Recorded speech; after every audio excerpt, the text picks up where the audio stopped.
예배 봉사하고 집회를 시작하겠습니다. 할렐루야. 언제나 나의 힘이 되시고 능력이 되시는 주님, 주님의 그 이름을 높여드리며 다 함께 찬양하시겠습니다. 목소리로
살아계셔서 변함없이 사랑해 주시는 하나님 아버지 감사합니다.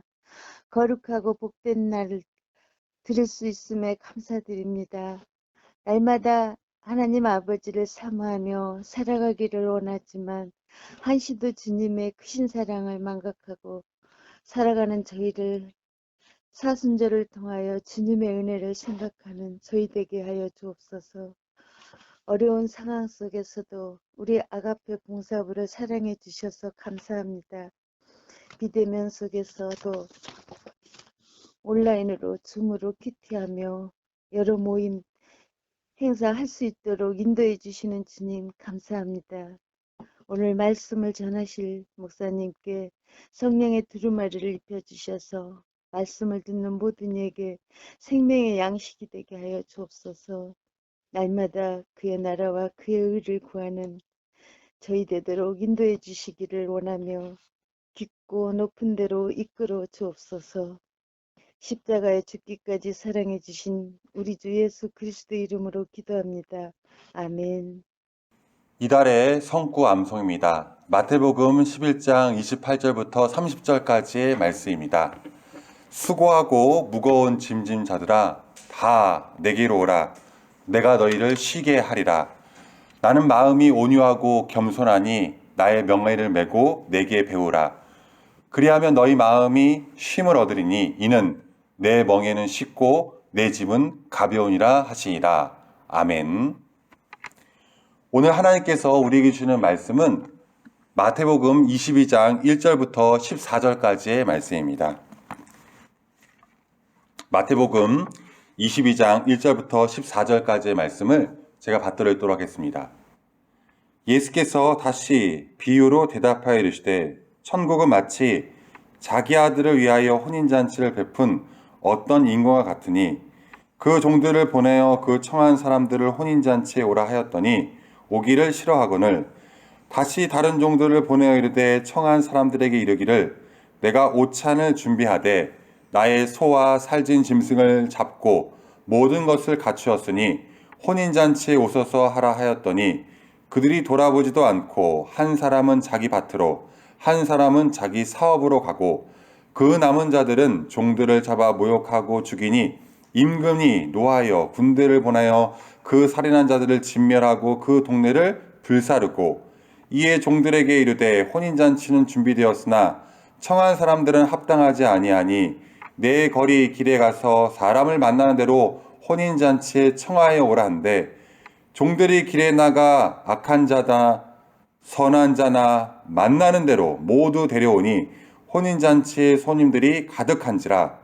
임금이 손님들을 보러 들어올새 거기서 예복을 입지 않는 한 사람을 보고 이르되 친구여 어찌하여 예복을 입지 않고 여기 들어왔느냐 하니 그가 아무 말도 못하거늘 임금이 사환들에게 말하되 그 손발을 묶어 바깥 어두운 데에 내던지라. 거기서 슬피 울며 이를 갈게 되리라 하니 청함을 받은 자는 많되 택함을 입은 자는 적으니라. 아멘. 왕이 아들을 위하여 혼인잔치를 베풉니다. 그런데 이 혼인잔치에 초청받은 사람들은 핑계를 대며 오지 않습니다. 어떤 사람들은 이 초청을 권유하는 왕의 종들을 능욕합니다. 그리고 죽입니다. 이제 왕은 머리끝까지 화가 납니다. 초청을 거부하고 심지어 종들을 죽인 사람들을 진멸합니다. 마을을 불태웁니다. 왕이 본래 초청한 사람들은 다 거부합니다. 그 초청에 거부합니다. 그래서 어떻게 합니까? 길거리에 있는 아무나 다 데려오게 합니다. 본래 초청을 받은 사람들은 귀족들입니다. 마을의 유지들입니다. 그런데 이들이 오지 않자 아무나 데려오게 합니다. 그런데 이 비유는 여기서 끝나지 않습니다. 모두 예복을 입고 들어왔는데 한 사람이 예복을 입지 않고 들어온 것입니다. 그러자 왕은 그를 꾸지람합니다. 그리고 포박하여 내쫓습니다. 이것이 바로 오늘 본문의 내용입니다. 비유입니다. 그런데 어떤 비유이지요?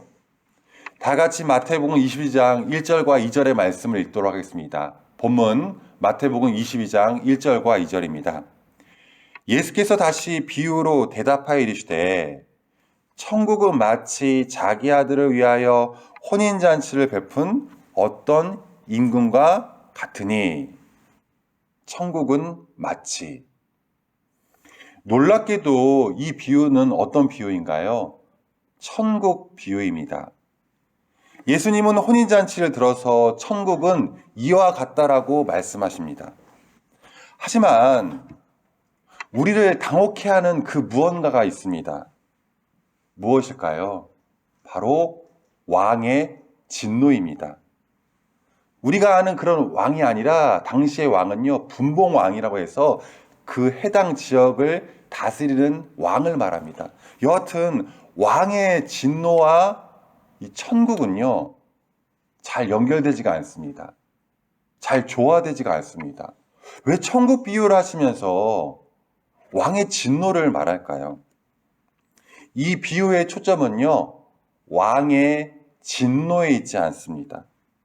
이 비유의 초점은요, 왕의 서운함에 있습니다. 먼저 이 비유가 나온 배경을 우리는 이해해야 합니다. 오늘 본문은 아니지만 우리 마태복음 22장 15절의 말씀을 한번 찾아보도록 하겠습니다. 마태복음 22장 15절의 말씀입니다. 이에 바리새인들이 가서 어떻게 하면 예수를 말의 올무에 걸리게 할까 상의하고. 이 마태복음 12장 15절이 이 비유의 상황을 전해줍니다. 예수님께서 이 천국잔치 비유를 하실 때는 예수님께서 어떠한 상황에 처해 계셨다라는 것이죠. 예수님은 지금 목숨의 위협을 받고 계십니다. 더 정확히 말씀드리자면 고난주간에 하신 말씀입니다. 예수님의 삶이, 이 땅의 삶이 얼마 남지 않는 그런 상황입니다. 그러하기 천국 비유는요, 좀 어려운 표현으로 종말에 관한 메시지입니다. 종말 사건을 다루고 있습니다. 마지막 때입니다. 마지막 때에 대한 메시지입니다. 예수님은 왕의 진노를 통하여, 왕의 서운함을 통하여 하나님의 심판을 지금 증거합니다. 또 하나님의 사랑을 증거합니다. 왕의 진노와 왕의 서운함은 함께 갑니다. 그리고 하나님의 심판과 하나님의 사랑은 같이 갑니다. 어떻게 심판과 사랑과 심판이 어울릴 수 있을까요? 언뜻 보기에는 이해가 되지 않습니까? 심판인데 왜 사랑을 말하지?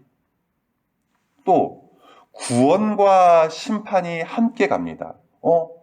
어떻게 구원인데 하나님의 심판을 말하지? 실은요, 이 땅을 향한 심판과 멸망은요, 심판을 위한 심판이 아닙니다. 멸망을 위한 멸망이 아닙니다. 바로 구원을 향한 심판이며 구원을 향한 멸망입니다. 여러분, 사랑은 항상 심판을 전제로 합니다. 그리고 심판은요, 사랑을 전제로 하는 것입니다. 구원과 심판 역시 마찬가지입니다. 여러분, 구원을 위한 구원이 아닙니다. 심판을 전제로 한 구원이야말로 진정한 구원을 말합니다. 이렇게 이 세상을 향한 심판이 참혹하구나. 이 세상을 향한 하나님의 진노가 맹렬하구나, 참담하구나. 이러한 심판 가운데, 이러한 멸망 가운데 하나님께서 나를 선택하셨구나. 하나님께서 나 같은 죄인을 구원하셨구나. 이것이 우리가 받은 황홀한 은혜입니다. 이것이 바로 우리가 얻는 황홀한 구원의 감격입니다. 그러하기에 구원을 위한 심판과 멸망을 말하는 것입니다. 단순히 왕의 진노에 본문에 초점이 있는 것이 아니라 왕의 서운함이 있습니다. 왕의 사랑이 있습니다. 하나님께서 우리에게 허락하여 주신 이 구원이 너무나도 벅차오르는데 세상은 이 심판, 이 초대를, 이 구원을 거부하기 때문에 심판을 행한다라는 것입니다. 예수님의 초림으로 신약 시대가 시작됩니다. 언제나 구원과 심판은 함께 간다라고 했습니다. 예수님께서 이 땅에 오셨다라는 것이 무엇을 말하냐? 구원의 시작인 동시에 심판의 시작입니다. 예수님께서 이 땅에 오셨다라는 것은 구원의 시작인 동시에 심판의 시작입니다. 요한복음 3장 18절의 말씀입니다. 그를 믿는 자는 심판을 받지 않는 것이요 믿지 않는 자는 하나님의 독생자의 이름을 믿지 아니하므로 벌써 심판을 받는 것입니다. 예수를 그리스도로 고백하는 사람은 심판을 받지 않습니다. 그런데 예수를 그리스도로 고백하지 않은 사람은 이미 심판을 받고 있다는 의미입니다. 바로 이 메시지가 오늘 비유의 초점입니다.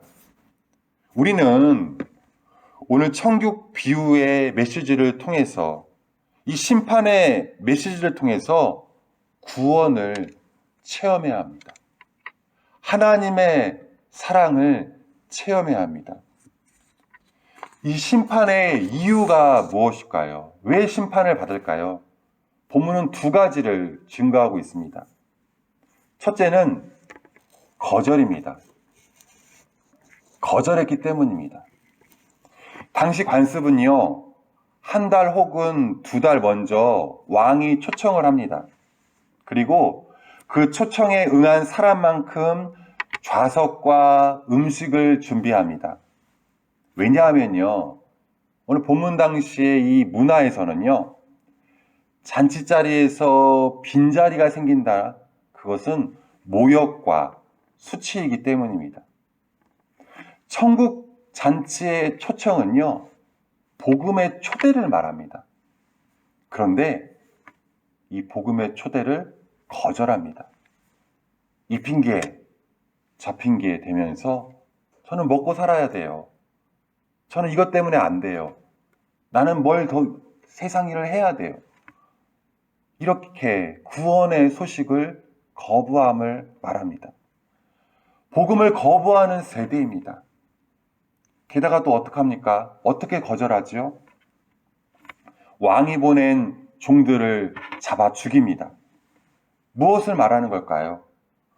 복음을 거부하는 걸 넘어 복음을 전하는 것을 핍박하는 세력을 의미합니다. 교회를 박해하는 세력을 의미합니다. 거절입니다. 둘째는 무엇일까요? 첫째는 거절이라면요.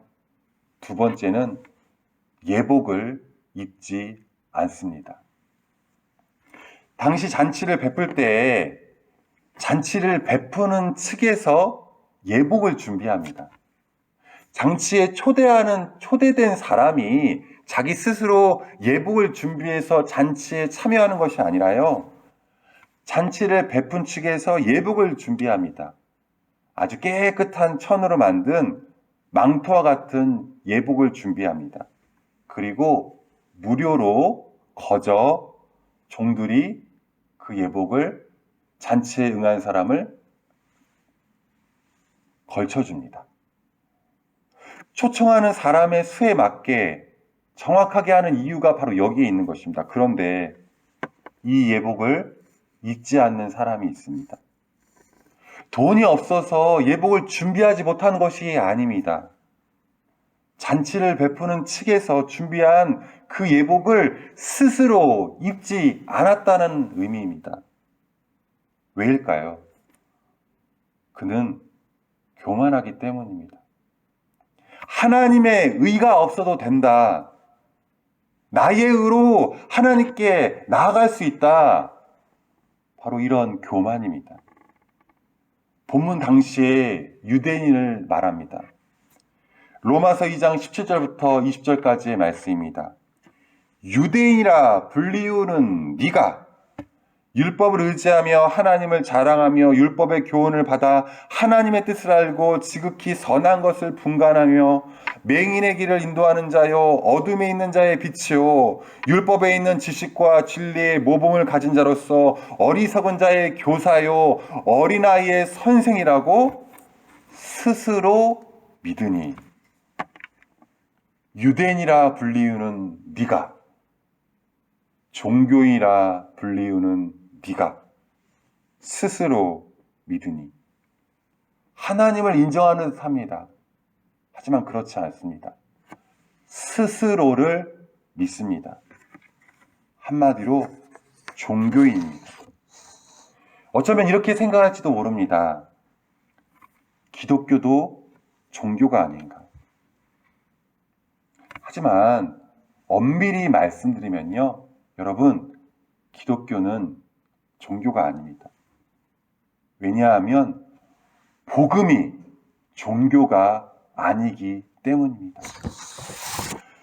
우리가 모르는 예수 그리스도의 복음이라는 폴 워셔 목사의 글이 있습니다.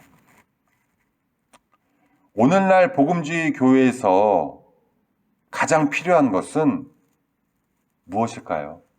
오늘날 교회에서, 오늘날 복음주의 교회에서 가장 필요한 것이 무엇일까요? 폴 워셔 목사는 이렇게 말합니다. 가장 필요한 것은 예수 그리스도의 복음을 배우는 것입니다. 그저 설교들, 신앙 고백하는 법, 그리고 교회 성장 등을 가르치는 것만 보아도 이런 결론을 내릴 수 있습니다. 우리는 예수 그리스도의 복음을 알지 못합니다. 수많은 사람들이 그들의 삶은 정작 변하지 않으면서 스스로를 거듭난 기독교인이라고 일컬으며 살아가고 있습니다. 성경에서 그리스도를 영접하라는 말씀은 회개와 믿음을 통해서 하는 말씀입니다. 이 말씀은 그저 예수님을 당신의 삶의 액세서리로 받아들이라는 것이 아닙니다. 예수 그리스도를 생명의 근원으로 받아들이라는 말씀입니다. 그리스도는 당신의 삶 속에서 당신의 인생을 더 좋게 만드는 분이 아닙니다. 그리스도는 당신의 삶이십니다. 그가 당신의 삶입니다. 오늘날 선포되어지는 복음은 많이 흐려졌습니다. 물론 몇몇 사람들은 구원을 받을 것입니다. 그러나 슬픈 것은 이 복음이 오늘날 교회의 메시지가 아니라는 것입니다. 제가 증명할 수 있습니다. 주위에 있는 서점에 가보십시오. 200년 전 또는 300년 전만 하더라도 기독교 서적들은 대부분 복음에 대해서였습니다. 스펄천이나 청교도나 조나단 에드워즈가 쓴 책들은 모두 복음에 대한 것이었습니다.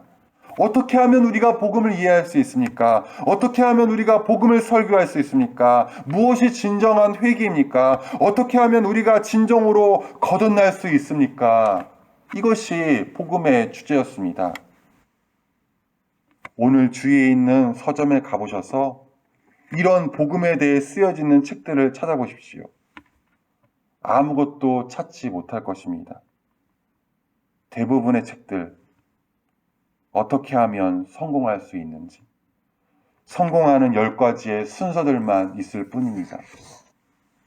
오늘날 왜 그렇게 교회에 힘이 없습니까? 그 이유는 우리가 진정으로 복음을 모르고 진정한 회개를 모르고 중요한 것을 중요하다고 생각하는 대신에 그 중요한 그 자리에 복음이 아닌 것을 놓기 때문입니다. 어떻게 하면 우리의 기분을 좋게 할 수 있을까? 예배 가운데, 찬양 가운데 어떻게 우리의 기분을 좋게 할 수 있을까? 하나님보다 더 원하는 우리의 좋은 인생입니다. 우리가 듣기 원하는 설교 말씀을 화려한 연설자로 대체되었기 때문입니다. 복음을 잃었기에 힘이 없는 것입니다. 복음을 잃었기에 생명이 없는 것입니다. 복음을 회복한다면 하나님의 능력이 남자, 여자, 그리고 자녀들의 삶 가운데 역사하시는 것을 볼 것입니다. 그저 꾸밈이 없는 순전한 복음 말입니다. 고린도후서 4장 3절과 4절의 말씀입니다. 만일 우리의 복음이 가리었으면 망한 자들에게 가려진 것이라. 그 중에 이 세상의 신이 믿지 아니하는 자들의 마음을 혼미하게 하여 그리스도의 영광의 복음의 광채가 비치지 못하게 함이니 그리스도는 하나님의 형상이니라. 여러분, 저를 포함해서 우리는 이 왕의 초대, 하나님의 초대 앞에 서 있습니다. 그 초대는 어떠한 초대입니까? 바로 진정한 복음의 초대입니다. 복음을 가리우지 마시기 바랍니다. 복음의 핵심은 거듭남에 있습니다. 이 땅의 사람에서 하나님의 사람으로 거듭나는 것. 그것이 바로 우리가 믿는 복음이요. 그것이 바로 우리가 믿는 예수 그리스도입니다. 이 주님의 복음의 초청에 응답하시는 저와 여러분 되시기를 간절히 기도합니다. 아멘. 우리 기도하겠습니다. 주님, 우리를 향한 복음의 초청 앞에 우리가 진정으로 응답하게 하여 주시옵소서.